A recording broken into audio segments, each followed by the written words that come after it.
And this is a Fox News Alert. Welcome to Hannity on this busy breaking news night. We start this morning before sunrise. Heavily armed FBI agents dressed in full tactical gear surrounding the home of a 66-year-old man, drawing their weapons, pounding on the door, and they took him into custody. Now, this was not a suspected murderer, drug kingpin, not a part of the mob. No, this was Roger Stone, accused of making a false statement to Congress. Now, Stone is just the latest American to be persecuted by Robert Mueller's witch hunt because of his connection to President Trump. Now, coming up tonight, longtime Roger Stone confidant and fellow Mueller target, he's identified as person number one in this indictment, Jerome Corsi. He will join us for an exclusive interview. But first, big news. We start with the partial government shutdown. President Trump announced today that after 35 days, a deal has been reached to reopen the government temporarily until February the 15th. He has given Congress now 3 weeks to agree on legislation to build the wall, secure our borders, and he was speaking earlier today from the Rose Garden, and here's what the president had to say. It's just common sense. Walls work. That's why most of the Democrats in Congress have voted in the past for bills that include walls and physical barriers and very powerful fences. These barriers are made of steel, have see-through visibility, which is very important, and are equipped with sensors, monitors, and cutting-edge technology. All right, in our Hannity Watch segment, we have the real behind-the-scenes story. Nobody else in the media will tell you. Numerous Democrats, both in the House and the Senate, for the last 2 weeks, they have been speaking to their Republican colleagues. They have been asking them to broker this 3-week opportunity to support the wall and negotiate other parties on other issues like DACA and Dreamers. They've been begging their Republican colleagues to make that deal with the president. So the president, well, he showed leadership, rose above the partisan bickering in the swamp, offering relief to federal workers, all while sticking to his commitment to secure our border. Now, the president was very clear, no ambiguity. In 3 weeks, if Congress cannot do their job, secure a deal to protect our borders, then the president will do what he lawfully has the right to do, and that's declare a national emergency, and he will be building the wall with funds that he allocates, most likely from the Defense Department. This is indeed a real crisis. In 3 weeks, he will declare a national emergency, and look at what the president's done up till now. He's offered concessions, things the Democrats say they wanted. DACA, Dreamers, TPA. He's standing up for life versus death. To him, he's been arguing safety and security for the people of this country. But tonight, we have to ask ourselves this question. What are the Democrats, what have Nancy and Chuck been standing up for? Actually, nothing. There's no position here. They have only been placating what is now the radical extreme base of the Socialist Democratic Party of today. And all they do is fuel their daily anti-Trump rage and hate. Ask that question tonight. Democrats, what did they do? They went on vacation. The president stayed at the White House. Luxurious junkets, really? Paid for by lobbyists? While the president stays at the White House. Refusing invitation after invitation to sit down with the president, who's saying, I'm willing to work with you. I'll work on DACA, I'll work on Dreamers, but we've got to secure the border to save the lives of our fellow countrymen because of the problem with open borders. Now, these other Democrats, privately, they have been going behind the leadership in their own party, asking leaders like Lindsey Graham and others, hey, help us get this period where we can try to get this job done. They want the wall as well, but they're just not telling Schumer and Pelosi. If not, they know the president will declare that national emergency. Now, the president, to his credit, he has tried every single thing he could possibly do. He has been reasonable. He has been fair. He's offered concessions. But in the end, it's his job as commander-in-chief to keep us safe. He'll do his job. So now Congress, they have their 3 weeks to do their job and secure our border. Democrats, weak-kneed Republicans, they need to remember the facts. Now, we have built so far 654 miles of border wall over the last 15 years with notable results. For example, the wall in Yuma, Arizona, after it went from 5 miles to 60-plus miles, well, that led to a 91% drop in crime. Remember, Democrats, they actually used to be 4 strong borders just a few years ago. That's when Obama was president. Actually, they sounded more like Trump than Trump before they were consumed with all this anti-Trump hate and rage every day. Take a look. People who enter the United States without our permission are illegal aliens, and illegal aliens should not be treated the same as people who entered the U.S. legally. To so many Americans, we do not want the wall to be a symbol of America, much preferring the Statue of Liberty be that symbol. All of us agree that we need to have comprehensive bipartisan immigration reform. That can only begin with strong border control. We must have that. We must control our borders. A wall is an immorality. It's not who we are as a nation.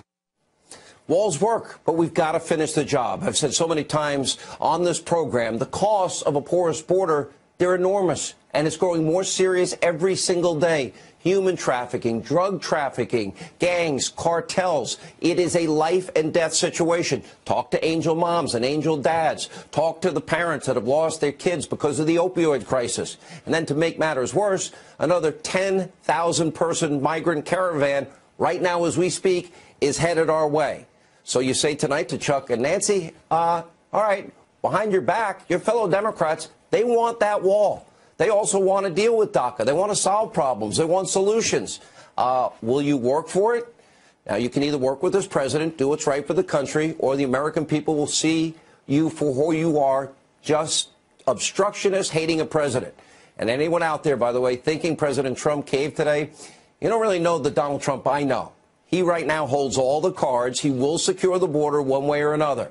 And while President Trump works hard to solve serious issues of life and death facing the country, well, we do have another issue tonight. Hannity watch on the deep state. Robert Mueller and his merry band of Democratic donors, they continue their quest literally to destroy the lives of everyone and anyone that's associated with Donald Trump. Today, Roger Stone was their latest target. Our own Trace Gallagher has the very latest.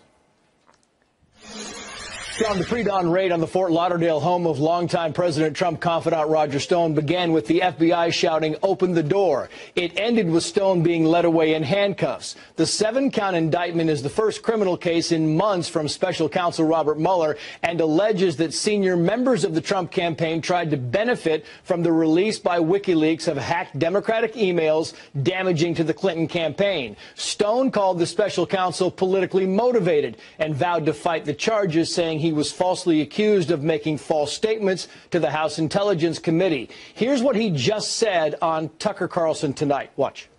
I'm in for the fight of my life, but I will not quit. I will not fold. I will not bend. I will not bear false witness against the president. I intend to fight because this indictment is fabricated. This indictment is thin as can be. White House Press Secretary Sarah Sanders said the charges don't have anything to do with the president, and Trump attorney Jay Sekulow said the indictment also does not allege Russian collusion by Roger Stone or anyone else, meaning there's no evidence that Stone conspired with WikiLeaks or the Russian officials who the special counsel believes hacked the Democratic emails. The indictment does say that Stone repeatedly discussed WikiLeaks with campaign associates. Here he is again. Watch. But knowing what's in my email and my text messages, there is no corroboration whatsoever for this. And as for my email exchange with Steve Bannon, everything I told him in the exchange was publicly reported information. Stone is obviously out on bail, a $250,000 bond to be exact. His next court date is January 29th in the nation's capital. It's not uncommon for the FBI to make early morning arrests of targets who are under indictments, but it's the first time Robert Mueller has used this tactic. Stone had been predicting his indictment for months. Sean, back to you. All right, Trey, thank you. We are witnessing the biggest abuse of power scandal in modern American history. It's playing out right before your eyes. More corruption than we've ever seen. Really, a pre-dawn raid, 17 vehicles move in, 27 FBI agents in full SWAT gear, guns drawn, homes surrounded. For what? Roger Stone's not being charged with any violent crime here. He isn't charged with colluding with a foreign government at all. He's never posed any security threat of any kind. Instead, he was indicted on a series of process crimes that never would have happened, yet Robert Mueller started an investigation. This is, in other words, created by the fact that Mueller had an investigation. Why is he being treated like Pablo Escobar? Now, naturally, fake news CNN, they were there. They captured the whole thing. Wow. How did they know the exact timing of this? Somehow, the networks, fake news, so-called journalists, knew exactly when and where the raid would go down and the time it would happen. Well, couldn't be, could it? Did one of maybe somebody in Mueller's office, maybe one of the partisan investigators, I don't know, did they tip off their favorite fake news network? Take a look. Allison, it's a reporter's instinct. The whole Russia team thought maybe something was happening. There was some unusual grand jury activity in Washington, D.C. yesterday. We also had some other signs that maybe something was going on this angle, the Roger Stone angle. So we showed up at his house this morning. We were the only ones there, and lo and behold, the FBI agents did come and arrest him. Maybe another investigation into more leaking the details of an ongoing investigation. By the way, that's a serious crime. I wonder if these leakers, are they ever going to face justice? Oh, that's right. We're living in a two-tier justice system. One if you're a Clinton, a whole other one if you're a Democrat, and like virtually all the investigators on Mueller's team, oh, they seem above the law. But if you're associated with President Trump, you get your door kicked down in the middle of the night, hauled away in handcuffs, all while CNN films it all. You're tarred, you're feathered in the public square. Your innocence is stripped before ever facing trial. Your rights are trampled on by a politically motivated army of Clinton donors. You know what? This bears all the markings of Mueller's so-called pit bull, Andrew Weissman. And like all of Mueller's previous targets, Roger Stone was not charged with anything Russia involved. No collusion, no Russia, no conspiracy to steal Clinton's emails or commit campaign fraud, because he didn't commit any of those crimes and isn't charged with that. That's why he's charged with 7 bogus process crimes again. 5 counts of lying to Congress, and not once lying about emails. Oh, and text messages. All of these crimes occurring after the start of the Mueller investigation. Now, this is nothing more than a political persecution. Now, let's not forget, James Comey, he lied to Congress. John Brennan lied to Congress. James Clapper lied to Congress on multiple occasions. Are they going to be charged? When will they get the pre-dawn raid treatment? And what about former Deputy FBI Director Andrew McCabe, fired for lying to the FBI? When is he going to get the pre-dawn raid? Comey's general counsel, James Baker, well, he leaked sensitive information. When is his pre-dawn raid? James Comey leaked bureau memos to the press via a close professor friend. Is he going to get charged for that? Now, the biggest of all, we have Hillary Clinton. She mishandled top-secret classified material on an unsecured private server. And then, you want to talk about obstruction of justice, not handing over emails, not handing over text messages. Oh, that's what they just charged Roger Stone with. But Hillary destroyed subpoenaed emails, 33,000 of them. Oh, then she washed her computer hard drive with bleach bit, and then they busted up the devices. Where's Hillary Clinton's pre-dawn raid? James Comey, Andrew McCabe, Sally Yates, Rod Rosenstein, they all lied to a FISA court. They never checked the veracity of the charges in the Clinton bought and paid for phony Russian dossier. Are they going to be charged for those blatant crimes? This is sad, and this is now going to be the end of real justice in America, because this is a two-tiered system of justice. And today, after posting bail, Roger Stone, he remained defiant. Take a look. I will plead not guilty to these charges. I will defeat them in court. I believe this is a politically motivated investigation. I am troubled by the political motivations of the prosecutors. And as I have said previously, there is no circumstance whatsoever under which I will bear false witness against the president, nor will I make up lies to ease the pressure on myself. I look forward to being fully and completely vindicated. And according to the special counsel, the basis for Stone's arrest surrounds his attempt to source Clinton campaign emails acquired by WikiLeaks. By the way, that's not a crime. I've said it before. I'll say it again. If trying to access WikiLeaks information and find out what they had is a crime, then almost every media outlet in this country would be guilty of that crime. In 2016, nearly every paper, every news organization accessed WikiLeaks documents surrounding the stolen Podesta emails, including the ever-so-loved liberal New York Times. They actually provided direct links to the leaked emails inside of their articles, which brings us now to a Hannity history lesson.